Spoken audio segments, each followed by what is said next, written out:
The Heidelberg Catechism, Question 80.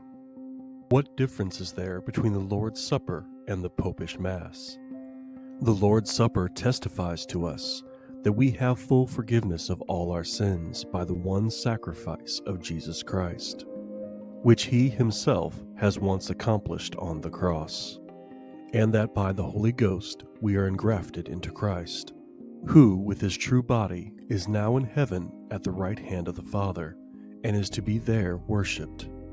But the Mass teaches that the living and the dead have not forgiveness of sins through the sufferings of Christ, unless Christ is still daily offered for them by the priests, and that Christ is bodily under the form of bread and wine, and is therefore to be worshipped in them. And thus, the Mass at bottom is nothing else than a denial of the one sacrifice and passion of Jesus Christ, and an accursed idolatry.